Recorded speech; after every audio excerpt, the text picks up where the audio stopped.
Okay, hi everyone. I just wanted to make a quick video here talking about the new year.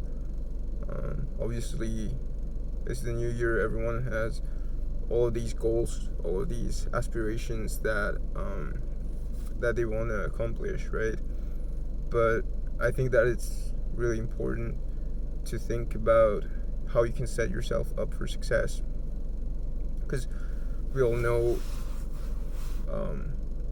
that in previous years we might have tried to start something new, but that novelty factor like wears off so soon, and then we fall off track. We get off the right track that we have. Like it's pretty easy the first couple weeks, but then we fall off the path, and we're unable to get ourselves back into it.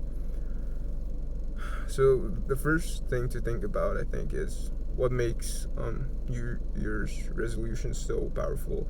I think that it's like a blank canvas. So it's a new year. We like having a fresh start because we haven't failed yet, and that makes us feel confident.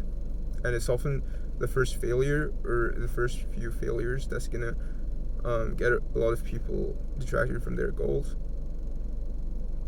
So I think that it's super important to understand, firstly, that we're bound to fail, but failing isn't the end of the road for us. Failing is just the very first step for us to reach that higher level that we're trying to achieve by setting New Year's goals.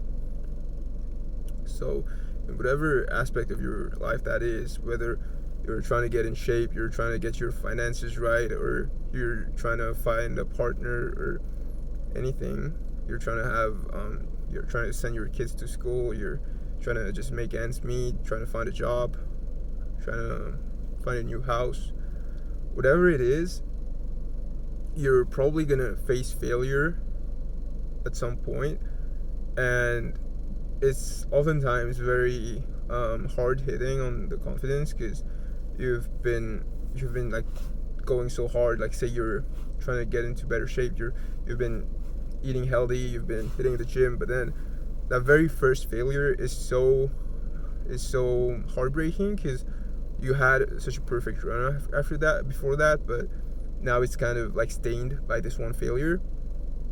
So a lot of people just give up at that point, because then failures start becoming more consistent for them, because they feel that they don't have that one consistent streak. But you really just shouldn't think about it like that, because it would be impossible to just have a perfect run and just keep going without failing at all. So failure is the very first step in getting better. But once you fail, that's when the game really starts, right? That's when it starts to pick up. That's when you have to wrestle with the problem, struggle with it. So to put it into context, say you're trying to stay healthy, and then you have that very first cheat meal or cheat day, or you had a weekend, you had your cousins over, and you had a drink or two. So the thing is that's